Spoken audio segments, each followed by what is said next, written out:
tengah perayaan Pesta Demokrasi 2024, secara mengejutkan, Pusat Pelaporan Transaksi Keuangan PPATK mengungkap adanya dana kampanye yang mencurigakan. Transaksi janggal dengan nilai triliunan rupiah tersebut terendus di antara ribuan rekening calon anggota legislatif dan partai politik. Menurut Kepala PPATK Ivan Yustia Vandana, kenaikan transaksi mencurigakan tersebut terjadi sejak Januari 2023. Lebih dari 6.000 rekening yang terlacak atas nama peserta pemilu dan pengurus partai. Aliran dana tersebut bahkan tembus hingga mencapai 1 triliun rupiah. Terkait temuan tersebut, PPATK siap bekerja sama dengan pihak manapun. Namun PPATK menegaskan bahwa pihaknya tidak ikut campur dalam urusan substansi politik.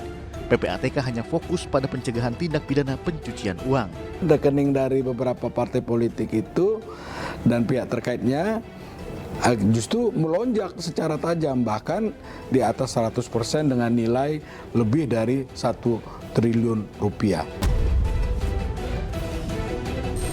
Nah, ini yang unsur mencurigakan. Kami sebenarnya tak ikut campur substansi urusan politik yang ada. PPATK itu lebih fokus pada upaya untuk mencegah dan memberantas tindak pidana pencucian uang.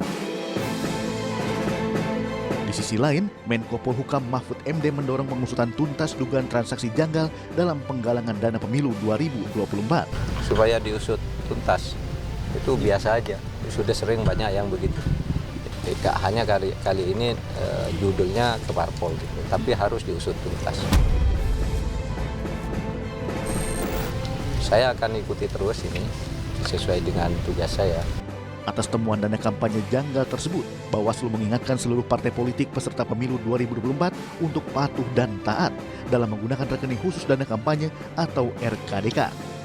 Adanya informasi dari PPATK, kami mengingatkan peserta pemilu, khususnya partai politik, untuk taat dan patuh dalam menggunakan rekening khusus dana kampanye, baik penerimaan maupun pengeluaran dana kampanye. Kemudian, partai politik peserta pemilu termasuk calon anggota legislatif melakukan konsolidasi dalam pencatatan pemasukan dan aktivitas biaya kampanye.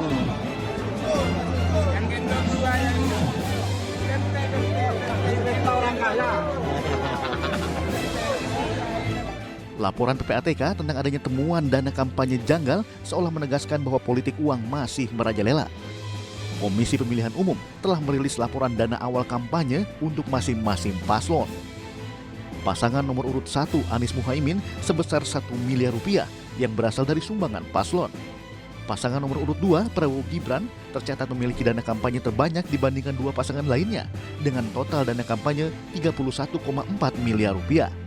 Sementara pasangan nomor urut 3 Ganjar Mahfud sebesar 23,3 miliar rupiah yang terdiri dari berbagai sumber. Sumbangan terbanyak berasal dari perusahaan atau badan usaha non-pemerintah sebesar 20 miliar rupiah lebih. Sejumlah pengusaha juga tercatat berada di dalam pasangan capres-cawapres dalam pemilu kali ini. Tak hanya dukungan modal, para pengusaha juga berbondong-bondong masuk ke dalam tim pemenangan masing-masing paslon. Di kubu Anies Muhaimin, diantaranya tercatat ada Yusuf Kala, Wapres 2014-2019 dan 2004-2009 sekaligus pengusaha Kala Group, Leontinus Alpa Edison, Thomas Lembong, dan Gede Widiade. Sementara itu, kubu Prabowo Gibran tercatat memiliki dukungan pengusaha terbanyak dan masuk dalam jaringan tim kampanye nasional.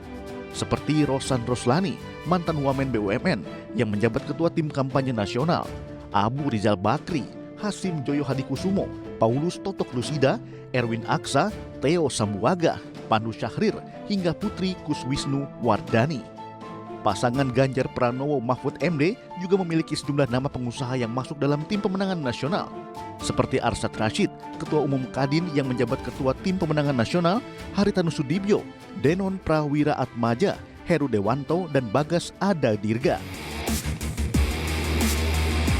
Di balik dapur capres, strategi diramu, logistik disiapkan, dan kampanye pun digaungkan untuk menarik pemilih. Siapa bohirnya, seperti apa rekam jejaknya, dan bagaimana performa debatnya, tentu menjadi pertimbangan rakyat untuk memilih presidennya. Jadi jangan bilang Anda tidak tahu akan permasalahan ini, karena kami sudah memberitahukannya.